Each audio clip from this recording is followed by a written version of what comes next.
Hi. Um, I don't know how to do this. Bear with me. So today I'll be talking about Twisted Games and Twisted Love. Well, Twisted Love and then Twisted Games. The first two books in the Twisted series by Anna Huang. I finished Twisted Games about 10 minutes ago, which is why I think it's a good idea for me to do this video. It's gonna be long.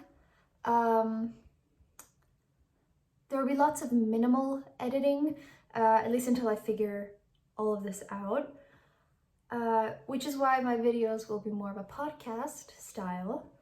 I'm also thinking of maybe uploading them to Spotify as a podcasting, like a podcast format, for those that like to listen on the go. I'm one of those people. I love listening to podcasts. I love listening to things on Spotify. I'm thinking eventually I might branch out into like vlogs, reading vlogs, daily things, maybe even show off like workouts and recipes and things like that. My life at the moment really revolves around working out in the mornings, going to uni, just generally working hard to get my degree. But I read a lot in my spare time, and I love talking about books, which is why I decided to start this. In the evenings I usually cook, and on weekends I sometimes bake when the electricity prices aren't staggering. In case you guys want to see any of that in the future. Like I said, I'm not sure if I will vlog. For now, it'll be this sort of podcasting format. Yeah. This is something I wanted to do for like a while. It'll mostly be about books, reviews, and rants, and like updates on what I'm reading and such. But at the end, I'll always have a little self-care manifestation segment, because I just think it's such a wonderful way of staying mindful, and in a way it can really become a form of therapy when it's done right. You don't have to believe in manifestation, that's all right. You just have to believe in yourself, and if you don't, this can be a step for you to get there. So yeah, I might even have a few guests sometimes, which will be fun. I just love hearing other people's thoughts and opinions. I love having interesting conversations about books, especially with people that have different opinions than myself. I always just end up learning something new from those kind of conversations, and I have a couple of friends that have expressed an interest in maybe joining me. Anyway, let's just stop ranting and get straight into the review. I'm guessing that those of you that are listening to this have either read Twisted Love, I read some of the Twisted series, maybe you guys have read all of it, maybe you haven't read any of it. Wherever you are in like your progression with the Twisted series, I am halfway. I have not read Twisted Hate or Twisted Lies, but I will. So just, we'll be excited about that. So Twisted Love, I finished in like a week. It took me longer than I thought it would. But then again, Twisted Games took me longer than I thought it would too. So I think I'm just in a bit of a slump right now when it comes to reading. So that has nothing to do with the quality of the books, how fast or how slow I read them. Anyway, Twisted Love is about Alex Volkov and Ava Chen. And it's the first book in the series, so you're kind of expecting it to be like, maybe not mind-blowing, but you are expecting things. You're expecting like the series to start off with a little bit of a bang. And I ended up giving Twisted Love 2 stars out of 5. And the reason for this is I will try my hardest, by the way, to keep spoilers out of this. When there are spoilers, I will say it, so don't worry about that. But this is just a general overview of the book and the relationship and all of that, and like my general thoughts. This is a little bit of a rant in a way, but not really. So it's just me sort of. Anyway, I'm rambling. I thought that the relationship between Ava and Alex made no sense. The development was just, it was insane. I was actually getting mad. I was getting angry at the book because, okay, imagine this. I understand the attraction that was there, but it was like a switch went off in both of their brains. And I was like, really doesn't make sense. Really doesn't make sense. In the beginning, I thought it was quite understandable. I thought that the relationship began to make sense up until a certain point where it was like a fancy ball thing or a fancy dinner thing. And that was when the whole book just went upside down. Like, I'm trying to say this in the nicest way possible. I didn't get it.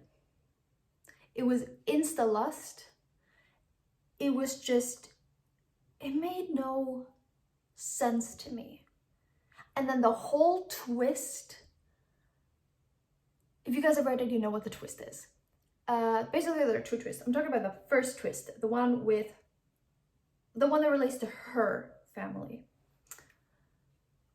It was so cliche. It hurt to read. I was reading. Okay, despite this, I didn't give it 1 star because it wasn't bad enough for 1 star. It was still 2 stars. But it was just such a cliche. And I remember reading the scene where they were confronting this specific character and the character like dropped their mask. I was like, really? Really? That is so like... I just didn't like it. I didn't get it. It didn't make sense to me. Also, there's a scene where one of the characters, I'm trying to avoid spoilers, one of the characters runs through an airport to get to another character. I had to put down my Kindle and say out loud to myself in an empty room, is this a Hallmark movie? And granted, there is a little paragraph where the author acknowledges it in a sort of a tongue-in-cheek way, like, they feel like the worst movie cliche in the world. I'm like, yeah, I don't care that you acknowledged it. I still hate it. I still hate that that happened. I still hate that I had to read 2 or 3 paragraphs of this character racing through an airport. And I was like, really? Really? Also at the end, when a character picked up a microphone and did like, oh, you know, as soon as a character says, oh, I don't like singing, I don't like dancing, I don't like blah, blah, blah. Anything they don't like, there will be a twist at the end where they do it in order to like show off to the, or like show how like they've grown, how they've gotten over their fear, how they've gotten over their distaste for it. And like as soon as the microphone was picked up, I cringed so hard, I think I pulled a muscle.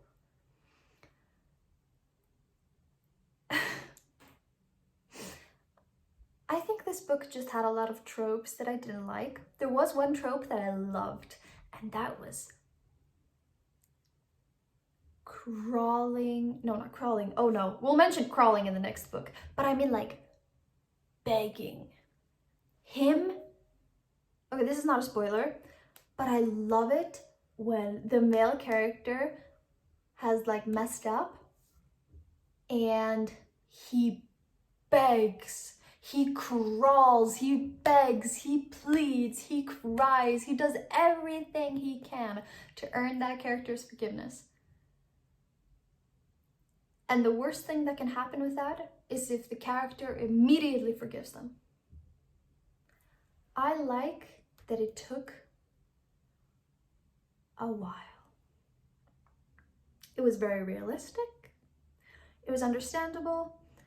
I think that the characters themselves, of course, Alex is just a huge cliche, and I was very tired of his whole macho man thing, but it was understandable. And I felt like Ava was very two-dimensional. I didn't relate to her as much as to a lot of the other characters, which I'll come to in the next review. Yeah, I just don't think that the characters charmed me enough for me to forgive all of the things that happened. I think that's the main difference between Twisted Love and Twisted Games, that in Twisted Love, I just didn't like the characters as much as I did in Twisted Games, which meant that in Twisted Games, whenever things happened where it was like a little bit crazy or a little bit cliche, I was so fine with it. I was like, okay, makes sense. Like, I forgive, not that I forgave everything, but I was willing to forgive them for a lot more than I was in the previous book, in the first book. But I'm getting ahead of myself. So yeah, Twisted Love, I was disappointed by how the series began with Twisted Love, because I was quite close not to continue. There was a big chance for me not to pick up the rest of the series.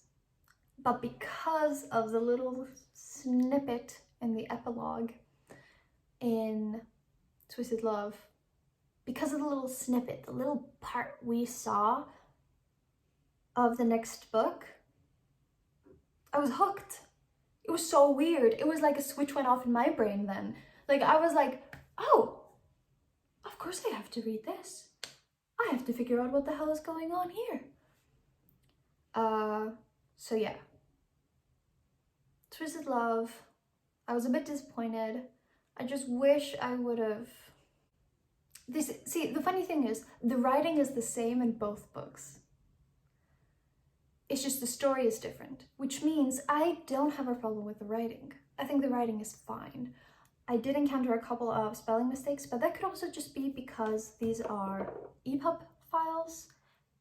Like, I'm sure in the published versions there aren't those spelling mistakes. At least I hope so. And yeah, I just didn't love it. And that's okay, you don't have to love everything, but yeah. I hope I didn't spoil too much. I try to keep character names out of it, but those of you that know what's happening, like if you read it, you know. So yeah. Twisted Games, on the other hand, oh! Okay, I was so pleasantly surprised. This book, in contrast to the first one, had tropes incorporated that I enjoy a lot more. There was forced proximity, princess and bodyguard, forbidden romance, and like, it was just, I think it resonated with me a lot more. I just love Bridget. She was so fleshed out and relatable and understandable, and she just made sense to me.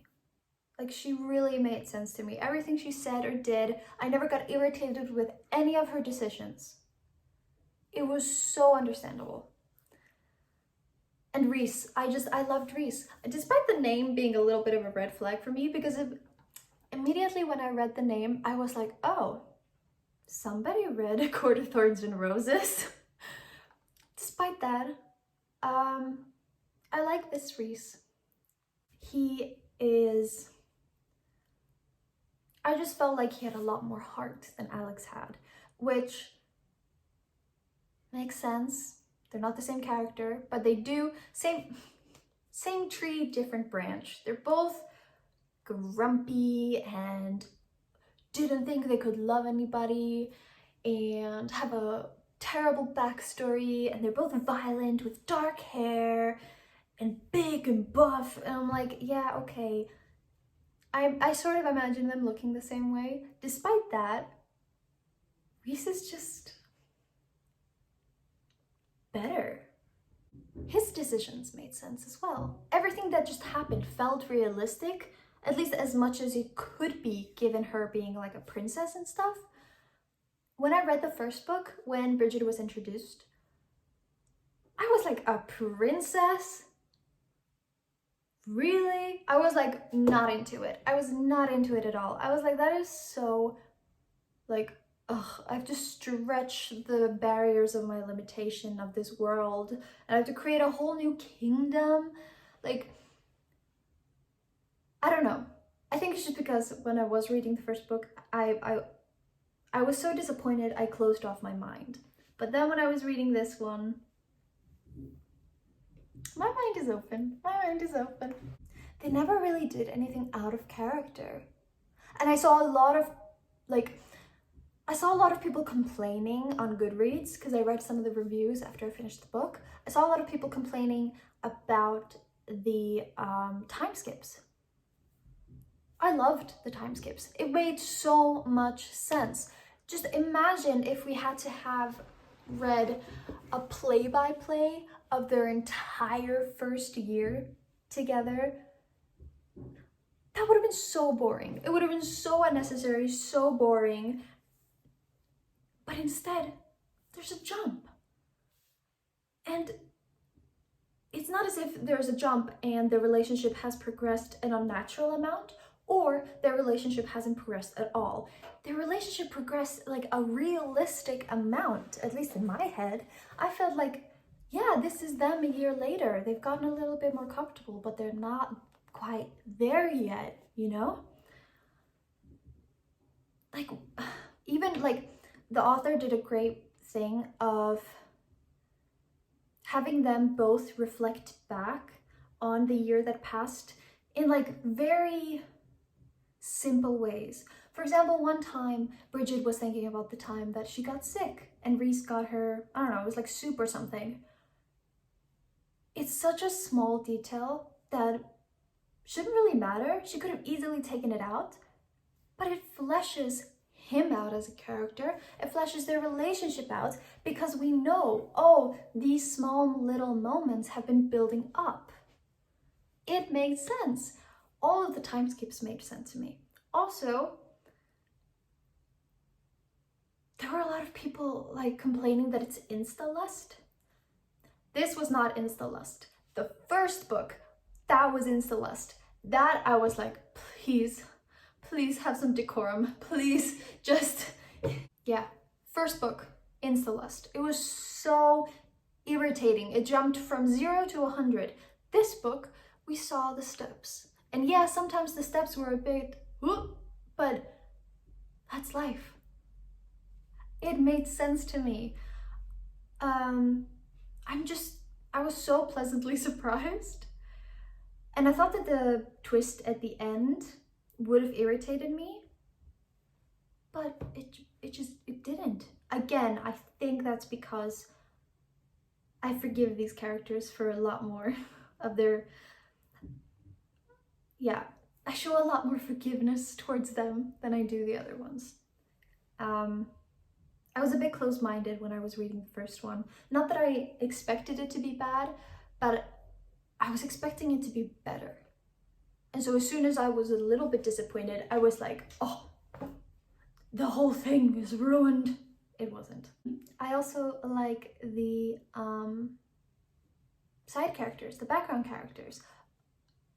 There were some twists there.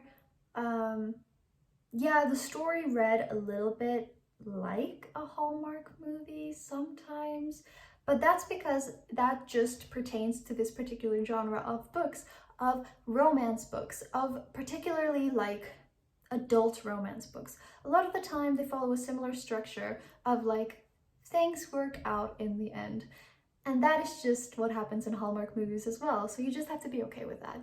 All in all, Twisted Games got me excited to read the other two books, which is a far cry from how I felt after finishing the first book. I was not excited. If they hadn't introduced, if she hadn't written in that little epilogue, I wouldn't have picked up the second book, which would have been a shame because I really like it. I think I might have to at some point reread Twisted Love, knowing in my head that like I need to forgive the characters, like it's gonna be fine, you know. Twisted Games, 4 out of 5 stars. 4.5 out of 5 stars maybe. No, 4 out of 5. I'm staying 4 out of 5. I don't really have much else to say. Let's look at the descriptions for book 3 and 4, Twisted Hate and Twisted Lies. I know Twisted Hate is going to be about the brother of Ava and Jules, and then Twisted Lives is Christian and Stella. Pretty sure. Yeah, Josh and Jules, Twisted Hate. Gorgeous, cocky, and fast on his way to becoming a hotshot doctor, Josh Chen has never met a woman he couldn't charm, except for Jules fucking Ambrose. The beautiful redhead has been a thorn in his side since they met, but she also consumes his thoughts in a way no woman ever has. But their animosity explodes into one unforgettable night. He proposes a solution that'll get her out of his system once and for all. An enemies with benefits arrangement with simple rules. No jealousy, no strings attached, and absolutely no falling in love.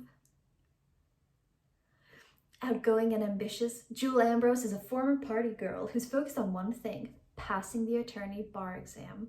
The last thing she needs is to get involved with a doctor who puts the suffer in insufferable, no matter how good looking he is. But the more she gets to know him, the more she realizes there's more than meets the eye to the man she's hated for so long. Her best friend's brother, her nemesis, and her only salvation.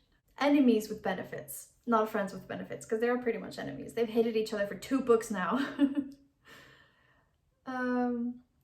Okay, exciting. Forced proximity, steam, swoon, tons of banter. I do like banter. Best friends, brothers, enemies to lovers, hate sex. Okay, you know what? I'm excited for Twisted Hate, but I know I'm gonna love Twisted Lies. Okay, let's read the synopsis for Twisted Lies. He'll do anything to have her, including lie. Charming, deadly, and smart enough to hide it, Christian Harper is a monster dressed in the perfectly tailored suits of a gentleman. He has little use for morals, and even less use for love, but he can't deny the strange pull he feels towards the woman living just 1 floor below him. She's the object of his darkest desires, the only puzzle he can't solve. And when the opportunity to get closer to her arises, he breaks his own rules to offer her a deal she can't refuse. Every monster has their weakness. She's his obsession, his addiction, his only exception. Sweet, shy, and introverted, despite her social media fame, Stella Alonso, damn girl, you Italian, is a romantic who keeps her heart in a cage. Between her 2 jobs, she has little time or desire for a relationship. But when a threat from her past drives her into the arms and house of the most dangerous man she's ever met, she's tempted to let herself feel something for the first time in a long time. Because despite Christian's cold nature, he makes her feel everything when she's with him. Passionate, protected, truly wanted. Theirs is a love twisted with secrets and tainted by lies. And when the truths are finally revealed, they could shatter everything.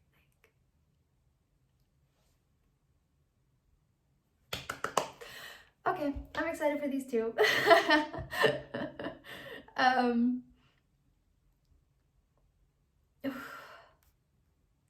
just excited. I am so thankful that Twisted Games was good. Thank you. If the rest of the series is good, I might as well just buy the physical copies. Why not? They're so pretty. Have you guys seen those? So pretty. physical copies where it's like, okay, not saying we don't like hot men on the screen. It's just a lot more minimalist on the published versions. And they're pretty, and the colors are pretty too. I like the pastel. Anyway, thank you for watching, thank you for listening. Before we go, let's do some self-love and manifestation. I want you guys to repeat after me. I am my highest priority. I choose myself, and I will always continue to choose myself.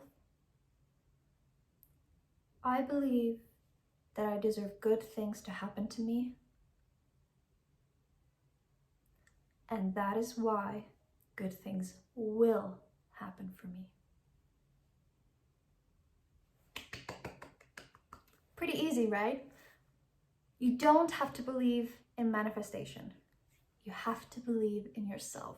Repeating these things may seem silly, may seem cringy, but you don't have to even say them out loud. Say them in your head, but say them to yourself. Believe in yourself. You got this. It'll always be there. I'll always have a little self-love segment. I have been listening a lot to Circle Time with Kelsey. I love Circle Time, and in Circle Time they do a little journal thing at the end where she used to be a preschool teacher, I believe, and she used to make the children write little things in their journal, and then they would take a little paper and answer a question on the paper. I'm not going to be stealing her idea, of course, but I think that it's smart to write these things down. Write down these manifestations. Write down, I'm my highest priority. Write down, I choose myself, and I will always continue to choose myself. Write these things down in your own handwriting. Look at it whenever you need to look at it. And believe in yourself. You don't have to believe in manifestation. Believe in yourself. And what you manifest will come to you because you're believing in yourself. So yeah, twisted love, twisted games.